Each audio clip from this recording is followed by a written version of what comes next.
Welcome enlightened viewers to Science and Spirituality. This week, our guest is Macedonian psionic or psychic researcher Pane Andov. Throughout his life, Mr. Andov, a vegetarian, has had numerous extraordinary encounters with extraterrestrials and unidentified flying objects, or UFOs, which he has shared with us in previous programs. Crop circles are wonderfully arranged, impressive geometric forms that mysteriously appear in farmers' fields overnight. Many believe these magnificent creations are messages from otherworldly beings. In this two-part series, Mr. Andov will shed light on the meaning of various crop circle designs and discuss the enormous changes he says our planet and humanity will experience at the end of 2012 and beyond.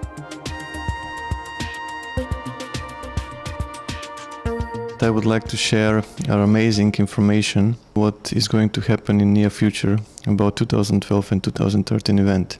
I would like to offer people the information that was passed to me by the extraterrestrials that are willing to help. If you get the latest update from the Fermi gamma ray space telescope, a cosmic jet was actually recorded in the Milky Way galaxy, which is 25,000 light years in every direction from the galactic plane. So in crop circles like this, you see a source of energy that is spreading towards the edges, and this energy is extremely fast, it's massive, and it's coming, and it's almost at near us. This is depiction of the Milky Way galaxy, and when it comes, it's going to hit the sun and produce something that is called a red giant phase. This wave of energy is a few million degrees Celsius and is highly magnetic. And the surface of the sun is only 6,000 degrees Celsius.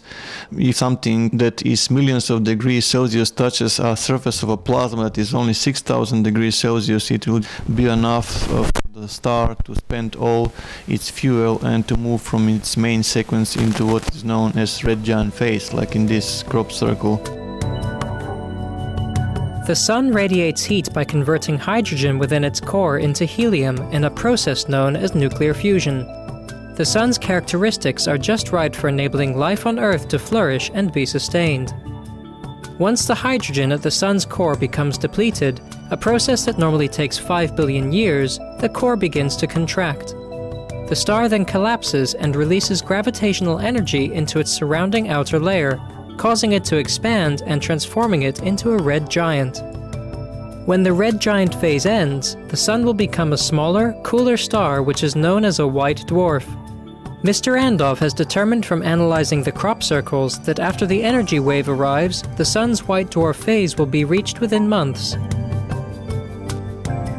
This is the close-up of the crop circle that was delivered and the red giant phase. This is, in my perspective, one of the most important crop circles that were delivered. It appeared on July 15, 2008 on Avi Minor in United Kingdom. It's the depiction of our solar system with all the planets, and with only slight deviation, Pluto is not the same. As it is possible to calculate the position of all the planets in the solar system on a specific future date, the alignment of the planets in the UK crop circle match what their position should be on December the 23rd, 2012. There was another depiction, another warning, which actually took place on 29th of March 2011 when we experienced this amazing display above the sky of New Zealand. When people started to analyze those stars, they were matching exactly the same, December 23rd, 2012. This crop circle, the dragonfly is symbolizing the extreme changes, and the phoenix, which is extremely important, is a mythological bird that lives a very long lifespan, and when it recognizes that its life is coming to an end, it puts a fire into the nest and it burns to ashes. So from those ashes, a new small phoenix is reborn. That's a symbol that the sun is going to be reborn soon. So it's all a symbolic depiction. So red giant phase, is it scientifically possible? What are the consequences for the planets when the sun becomes a red giant? It's going to do a slow expansion which will begin on December 23rd, 2012, and it will culminate on 28th of March 2013. The Sun here is expanded and it had swallowed Mercury and Venus completely. That leaves Earth and Mars very, very dangerously close to the Sun. The energy emanating from the center of the galaxy will not just transform the Sun. Pane Andov says it will make contact with the rest of the solar system as well. This energy, as is spreading towards the edges of the galaxy, will also pass through all the planets, including Earth. So just for comparison, the hottest layer of our atmosphere is thermosphere, is around 1,500 degrees Celsius.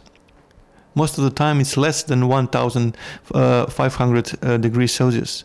So what happens when a cloud, which is highly magnetic and millions of degrees Celsius hot, touches with the atmosphere of a planet which is only, let's say, 1,500 degrees Celsius hot?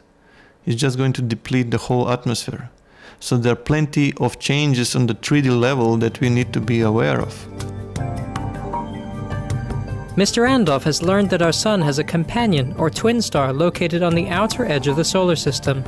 The Sun becoming a white dwarf will enormously change the relationship between these two stars. I will just need to mention this. The other celestial object spotted on the skies is actually a twin star orbiting around our star. And this energy that is approaching will hit that star also. And when it's going to hit that star, it's going to move towards the white dwarf. What we have seen in the astronomy, two white dwarfs are attracted by each other gravitationally. They start to rotate around each other, eventually they collide. And when those two will collide, they will produce a bigger star, which to produce enough light and heat that will provide the conditions for life again. So what I'm trying to say with this is that this white dwarf alone is not capable of producing the same amount of light as we are receiving today, which means it's not capable to produce the same amount of heat that we need to survive on the surface. Mr. Andov believes that the energy wave heading towards Earth need not lead to disaster. Rather, we can take steps now to protect our planet. But this energy that is approaching can be shielded, and the crop circles are leading us towards the conclusion and to the answer how we can do this.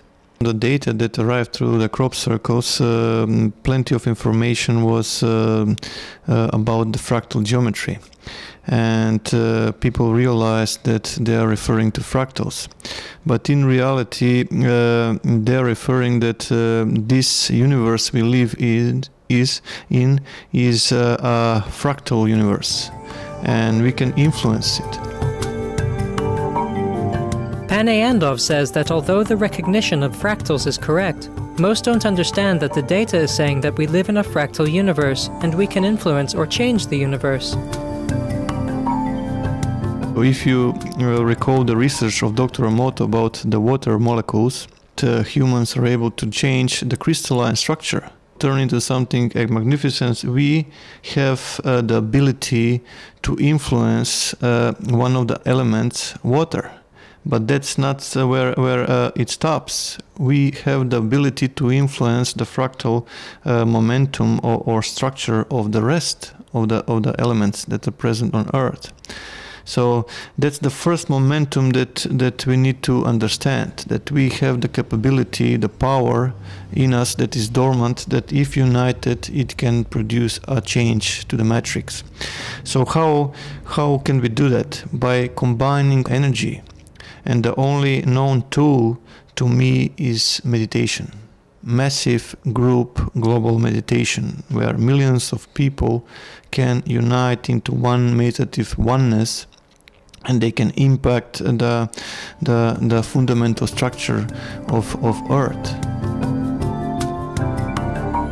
In addition to meditation, like Pane Andov, many across the globe are calling on humanity to immediately end our destructive habits, including the slaughter of our fellow beings for food, so that we can preserve our world for future generations. People need to change. First thing is they need to realize that this world is a world that we're sharing with other species, and we have no right to kill anything. The first momentum is that people become vegetarians, because every time when they consume meat or fish, there is something definitely wrong going on. I will explain in this fashion. Let's say if a patient that goes to heart transplantation, before that he or she was not skilled into playing piano, violin or some other musical instrument. And after that heart transplantation and the patient had recovered, that same patient start to express fundamental skills and ability to play piano or violin, which was impossible in the past. What took place is simply like in computers. You put new hardware in, and if you have the necessary drivers, the processor will recognize the new hardware and it will make it functional. In this same particular case, that previous host that was hosting that heart was extremely skilled in playing violin or piano, and that same knowledge was passed to the new owner. The brain had decoded through the DNA.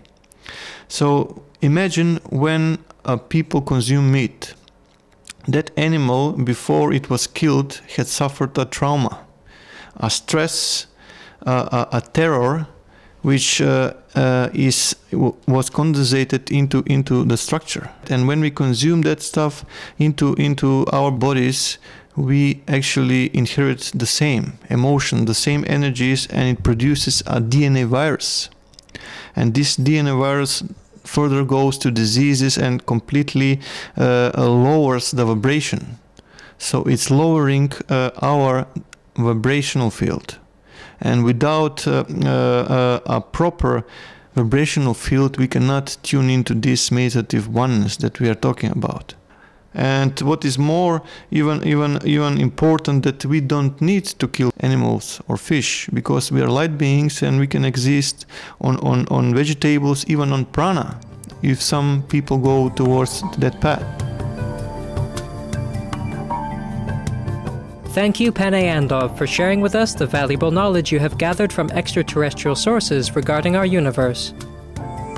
Your message of hope, which asks humanity to quickly embrace vegetarianism and practice group meditation to safeguard our wonderful planetary home, is a beautiful one.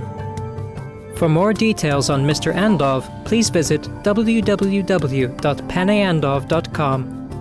DVDs and ebooks by Mr. Andov are available on the same website. Please join us again next Monday on Science and Spirituality as we continue our interview with Pane Andov about Earth's future and the workings of the cosmos. Thank you, perceptive viewers, for your company today on Science and Spirituality. Words of Wisdom is coming up next after noteworthy news. May we forever treasure the world in which we live. For more details, please visit www.suprememastertv.com/SS